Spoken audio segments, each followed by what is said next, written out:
This channel does not promote any violence, harmful, or illegal activities. All content provided by this channel is meant for an educational and information purpose only. জামিন পেলেন কালীঘাটের কাকু। আপনাদেরকে আরও একবার জানিয়ে রাখে, জামিন পেলেন নিয়োগ দুর্নীতি মামলায় কলকাতা হাইকোর্ট থেকে জামিন পেলেন সুজয় কৃষ্ণ ভদ্র ওরফে কালীঘাটের কাকু।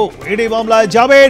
বিস্তারিত জানবো, চলে যাব সরাসরি আমাদের প্রতিনিধি ষষ্ঠী চট্টোপাধ্যায়ের কাছে। ষষ্ঠী, কোন কোন শর্তে জামিন পেলেন তিনি এবং কবেই বা তার জেল মুক্তি ঘটতে চলেছে?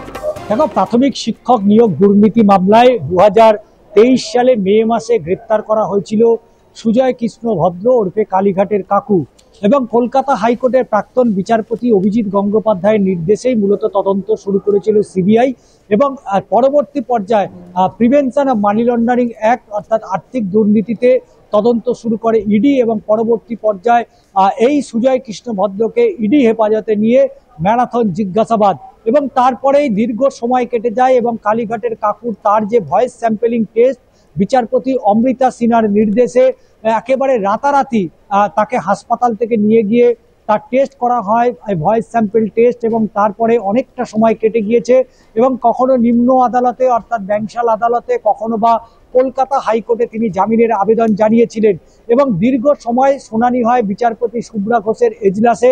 আজকে সেই মামলায় অর্থাৎ ইডির যে করা যে মামলায়, সেই মামলায় সুজয় কৃষ্ণ ভদ্র ওরফে কালীঘাটের কাকুর অন্তর্বর্তীকালীন জামিন মঞ্জুর করেছে, অর্থাৎ শর্ত সাপেক্ষে জামিন মঞ্জুর। এবং এই শর্তগুলোর মধ্যে হচ্ছে নিম্ন আদালতে যখন বিচার প্রক্রিয়া চলবে সেই বিচার প্রক্রিয়ায় নিয়মিত তাকে অংশগ্রহণ করতে হবে। দ্বিতীয়ত হচ্ছে তার নির্দিষ্ট একটা মোবাইল নাম্বার, যে নাম্বার কোনোভাবেই তদন্তকারী আধিকারিকদের অনুমতি ছাড়া সেই নাম্বার পরিবর্তন করা যাবে না এবং যারা সাক্ষী রয়েছেন সেই সাক্ষী এবং তদন্তের যে সমস্ত নথি অর্থাৎ সেই নথি কোনোভাবে বিকৃত করা যাবে না। এই মর্মেই বিচারপতি শুভ্রা ঘোষ নির্দেশ দিয়েছেন, তাকে জামিনের নির্দেশ। তার পাশাপাশি এবং নিম্ন আদালতে অর্থাৎ যে আদালত চত্বরে মূলত তার মামলা, সেই আদালত চত্বর এলাকায় তাকে থাকতে হবে, তার বাইরে কিন্তু তিনি বেরোতে পারবেন না, এমনটাই শর্ত সাপেক্ষে তার জামিন মঞ্জুর করে। তবে সুজয় কৃষ্ণ ভদ্র ওরফে কালীঘাটের কাকু এখনই প্রেসিডেন্সি সংশোধনাগার থেকে তার মুক্তি হচ্ছে না। তার কারণ সমান্তরালভাবে কেন্দ্রীয় তদন্তকারী সংস্থা সিবিআই তারাও যেহেতু তদন্ত করছে, তাই স্বাভাবিকভাবেই তাকে এই সিবিআইয়ের মামলাতেও জামিন নিতে হবে। এর আগে আমরা দেখেছি যে কুন্তল ঘোষের ক্ষেত্রেও ঠিক একই ঘটনা ঘটেছিল। কলকাতা হাইকোর্ট তাকে একটি মামলায় জামিন দিলেও সুপ্রিম কোর্টের দ্বারস্থ হতে হয়েছিল কুন্তল ঘোষকে এবং সুপ্রিম কোর্টের নির্দেশে সিবিআই মামলায়ও কিন্তু জামিন পেয়ে যায় কুন্তল ঘোষ। তাই স্বাভাবিকভাবেই এই মামলাতে অর্থাৎ কালীঘাটের কাকুকে এই সিবিআই মামলাতে নতুন করে জামিনের আবেদন জানাতে হবে। রবীন্দ্র, আমি শশী আরও একটা বিষয়ে জানবার চেষ্টা করবো। এই একই মামলায় কিন্তু গ্রেপ্তার সুবীরেশ, একই মামলায় গ্রেপ্তার পার্থ চট্টোপাধ্যায়, তারা কেন বেল পাচ্ছেন না? তবে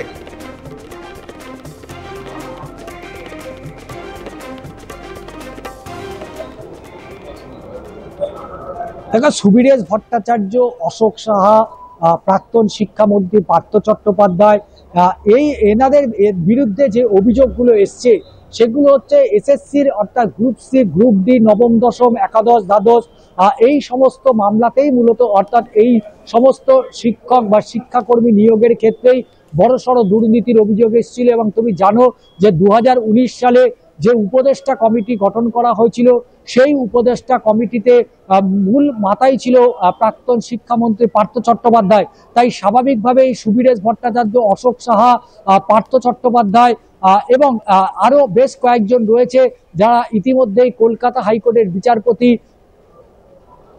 তপব্রত চক্রবর্তীর যে তৃতীয় বেঞ্চ, সেই বেঞ্চে তাদের জামিন মামলার শুনানি রয়েছে এবং সেখানে বেশ খানিকটা প্রশ্নের মুখে পড়তে হয়েছিল পার্থ চট্টোপাধ্যায় বা অন্যান্য যারা ইতিমধ্যেই যারা প্রেসিডেন্সি সংশোধনাগার আছে প্রত্যেকেই।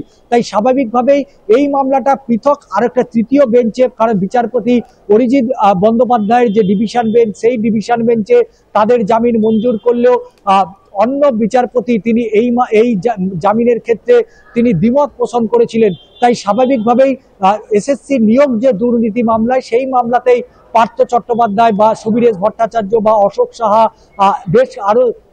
বেশ কয়েকজন যারা এসএসসি নিয়োগ দুর্নীতি মামলায় গ্রেপ্তার হয়েছিল, তাই স্বাভাবিকভাবে প্রাথমিক শিক্ষক নিয়োগ দুর্নীতি বা এসএসসি যে নিয়োগ দুর্নীতি দুটো কিন্তু সমান নয়। একটা উচ্চ শিক্ষার ক্ষেত্রে, একটি প্রাথমিক শিক্ষার ক্ষেত্রে দুটো পৃথকভাবে ভাগ হয়েছিল। এবং যে ক্ষেত্রে আমরা দেখেছিলাম যে কুন্তল ঘোষ থেকে শুরু করে কালীঘাটের কাকু ওরফে সুজয় কৃষ্ণ ভদ্র থেকে শুরু করে আরো এক হুগলির আরো এক তৃণমূল কংগ্রেসের ছাত্র নেতা, প্রত্যেকেই তারা গ্রেপ্তার হয়েছিল। মানিক ভট্টাচার্য গ্রেপ্তার হয়েছিল। তাই দুটি পৃথক মামলা। প্রবীর, ধন্যবাদ আমাদের সঙ্গে থাকবার জন্য।